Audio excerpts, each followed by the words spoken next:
So tonight we start a series I'm going to entitle Broke Gourmet, I guess. We'll see how it goes from there. Anyway, this is basically from the Dollar Tree here in town. I got some vegetables that were, one pack was onions, green peppers, red peppers, and yellow peppers, I think. And the other had the broccoli and carrots and stuff in it. And then just a pack of their cheap popcorn chicken. You can use chicken nuggets, whatever. This is going to form the base for our stir-fry. Right now it's frozen. I just put it in the pan to show everybody because I started cooking and then I realized I was going to do this series and hadn't even started with it. So before I throw all the bags out and stuff and get done eating, I'm going to start filming. So that's how it starts off. You just get it all ready. Normally it'd be in a plate and I'm going to microwave it for just a minute to get it defrosted. But that's what we start with. So far, these are not the whole bags. You could make more than this with them. Except for the chicken nuggets, that was a whole bag. But the vegetables were just some leftovers I had. But so far, we're starting with about $3 ingredients. So we'll see how it goes. Get a high walled plate. This one's probably about half an inch lip on it. It's easier to microwave frozen vegetables on because frozen vegetables, when you microwave them to thaw them, do tend to produce a lot of water. And this just makes it so it doesn't get all over your microwave and cause problems. Our microwaving, we are going to be using certain spices to get this whole stir-fry thing going. Now you notice I'm using Worcestershire sauce, that stuff. Anyway, I think it is actually pronounced Worcestershire, but I didn't have any soy sauce. I do find, however, when you mix Worcestershire sauce and Italian in cooking, you can get a pretty close taste to soy sauce, oddly. I would recommend low sodium soy sauce when doing a stir fry, because as the water evaporates, the salt gets more concentrated and it tends to get very, very salty quickly. So even though I would not recommend low sodium for things like egg rolls and stuff as a sauce, but for cooking I definitely recommend it. The adobo I'm using there is a Goya blend. I think they make a couple. One of our friends, she's from the Philippines and uses that in traditional Filipino adobo, and so it's got a garlic and some other things. I ran out of garlic powder, so I'm throwing that in there. Got a little bit of curry powder there on the end I'm going to throw in, because I do like curry, and I think it kind of, if you add a little bit, it gets a nice exotic flavor without too much. Now, my sister for Christmas had got me Dr. Asburn's fire roasted habanero pepper sauce. I had another, let me grab that real quick. I had another one by them years ago. That was Professor Fart Pounder's colon cleaner hot sauce. This one wasn't all that hot. That one's pretty warm. It depends on your heat scale and how much of a pepperhead you are as to whether you'd like it, but I'd say it's definitely not as hot as something like Dave's Insanity. It's kind of low end, but it's still a habanero sauce. I like things spicy, so I'm going to add a little bit of that to jazz it up just a bit. I did also want to point out that the Italian dressing there and the Worcestershire sauce are also from the local Dollar Tree, so they were $1 a piece. That brand of Worcestershire sauce there, actually, I do prefer the flavor of, and so do a lot of my friends, over like Lee and Perrins and stuff, and since it's only $1, it really is a value. It's odd because that bottle is actually 50% more also, so I feel like extra cheap and special there, but that sounded horrible.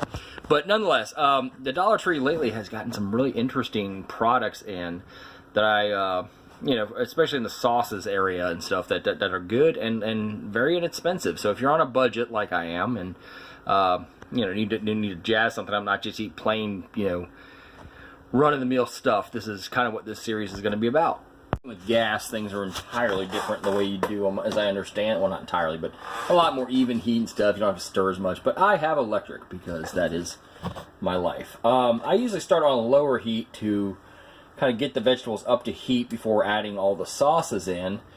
Some people like to do more. I find on this stove that all these burners are pretty inconsistent with their heat, so you have to experiment to what levels. They don't burn your food or nothing, but usually on my stove at least, I start with a lower heat until things get kind of, warmed up, kind of get some of the extra water out of it, because when you add Worcestershire sauce or other things, it's going to add more water back in. You don't want your sauce to be too runny, and you don't necessarily want to have to add things to thicken it up. So start with a low heat, and then once you start cooking and adding the sauces and spices, you can kick it up to like a medium heat usually. So like I said, your range on your stove will probably vary from mine, and you'll have to experiment with it. Like A lot of people prefer to cook with gas. I haven't had much experience with it, but I do find it does heat more evenly, so you do have less stirring to do. But I would say stir frequently, and watch how much moisture you have in your food. The more water and other things you have in there, the longer you can cook it at a higher heat before it generally starts to burn, unless you let it sit on the heat. Like if you keep stirring it, it will not burn so much. But in my opinion, start with it on a low heat. So basically, while I'm letting the vegetables and chicken kind of heat up and thoroughly thaw, I did pre-cook them in the microwave a bit so they would not be totally frozen, but get them up to where have a nice consistent temperature throughout. I tend to stir often. Like I said, I cook on electric, and this range is not very consistent in its heat, even within the same pan. As you can see, the steam starting to rise there. I did turn it up a little bit on the heat to about a, let's see, a low, medium, in between, somewhere in there. Get it going a little bit quicker. I think about this point, I'm probably going to go ahead and start adding some sauces, though. Let's take our spoon out. And the first thing I like to add is whatever oil you're using. Like I said, I didn't have any regular oil, so I tend to use a lot of Italian dressing because I like the zing to it, and it's mostly oil-based. It adds a little bit of sugar, too, which can help thicken up certain things as the sugar starts to caramelize. And then we go with the, normally what would be low sodium soy, but this is Worcestershire, which I like to. I tend to go pretty liberal with all this stuff, not overboard, but add more as needed, but kind of get enough to coat everything and then stir it all in. Get the camera on everything. I'm trying to hold my camera with one hand and stir with the other while filming. This is a new challenge in and of itself. I do not have a tripod or anything, so this is really DIY kind of network, you know, do it yourself. Figure it out. I'm not even sure how I'm going to edit this all together. I'm filming it in segments. I've never edited a video in my life, so like I said, this is truly baseline punk hardcore kind of cooking here, you know. No fancy camera, no nothing. I'm using my cell phone, honestly. Fortunately, it has a decent camera on it. Otherwise, these videos would go nowhere quickly. But I did learn from my last video that I filmed on my sword collection. I filmed that one with the camera facing vertically, which did not show well. So I got a couple comments from my friends who watched my video. They didn't comment on the channel directly, but to me, they said, "Hey, you know, you should need to film that with the camera facing sideways." Once again, live and learn. Anyway, as you can see, that's kind of starting to thick. You can see down there where the sauce is. In there. It's starting to boil as a sauce, and that will help thicken it as the water evaporates, but also with the sugars in the Italian dressing will kind of caramelize a bit and help thicken that also. So let that sit for a few minutes, and then I'll, well, not a few minutes, probably just about 30 seconds, as I unscrew the caps from the spices and add those in. All-purpose seasoning. Like I said, most of it is got salt, but it's also got garlic and stuff. Put a little bit in there. See, it says garlic. Well, ingredients: salt, granulated garlic, something I can't pronounce that prevents caking, oregano, black pepper, and turmeric. So it's a good all-purpose spice, despite being made by a company that's generally known for, I guess you'd say, Latino cuisine, Mexican. I don't know what term would not be offensive to people. I'm not trying to be offensive, but it's generally found in what they call the Mexican or Latin aisle in most stores. I'm going to add a little bit of curry. You don't have to have much of it to get its flavor. It's not a strong flavor, but it strongly flavors, if that makes any sense. And we'll stir that in. As that evaporates, we'll probably need to add a little bit more of something. So I can't do this two-handed. Don't touch your pans, kids. It'll burn you. Oh yeah, I burn myself many times because I tend to cook sitting down. I have bad knees and a bad back, and got in the habit of sitting while I cook sometimes. So I've had many injuries across the pan as I'm trying to change temperature. Not good stuff. I don't recommend it. Well, the sitting down part I probably do, just not touching the pan with your forearm. Anyway, as you can see, it's starting to kind of coat the food. I'm going to add a little bit of water to get that, so it doesn't caramelize so quickly. Okay, that is going to all pretty much evaporate out by the time we're done. So that will just help keep the food moist and able to circulate around the pan more. And actually, I think it probably helps distribute heat across the food. I hope this camera's coming out well.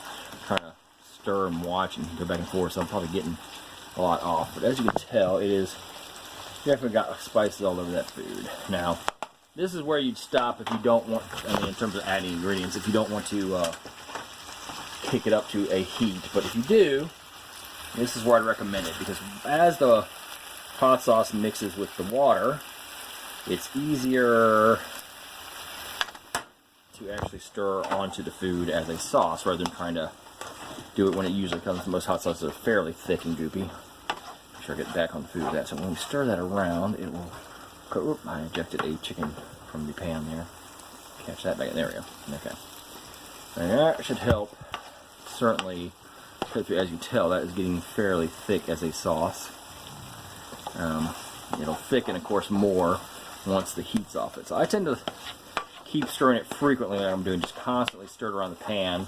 I don't think that'd be probably necessary under gas or with a more modern stove than I have, but I do not have such things. So being broke and liking gourmet, you got to make your sacrifices somewhere, right? So, oops, I'm filming my stove again. So there we have it. You can see that does start to look a bit like it actually came from a Chinese restaurant with the way the vegetables are coated and stuff. I tend to like my sauces thicker than a lot of Chinese restaurants get them. They sometimes leave them kind of runny, and I think it's problematic. Not that I blame them, but they are, you know, cranking out food quicker. When you're at home, you certainly can spend more time. So I think that's probably about where we're going to end this meal. So grand total, if you bought this from scratch, you'd be spending, and assuming you didn't have the spices at home, probably about $4 or $5 total. So that's looking pretty good, I think. Zoom back a little so y'all can see that. I'm going to go ahead and cut the heat. And this is where I've often burned my arm, as you can see, reach across here. Anyway, I'll show it to you when it's on the plate. Turn the light on my phone so we can see better the colors in the food and the sauces. My finger. You see the spice on there. I did take a taste of it. And I would describe it as kind of tasting like a lot of Szechuan dishes are a bit. Kind of that kind of flavor. It is pretty spicy because of the sauce I added, the hot sauce. Like I said, you can completely leave that or add others or whatever you want. But that's kind of a look of how it looks. It may not look spectacular as some, but it's decently tasting. I'm not much on presentation often. Sometimes I am if I've guessed. But for myself, I care more about flavor. I'll give this dish, let's make up a scale here. Let's say 1 being horrible, and 10 being spectacular. I'll rake it at about an 8.5. Anyway, eat up.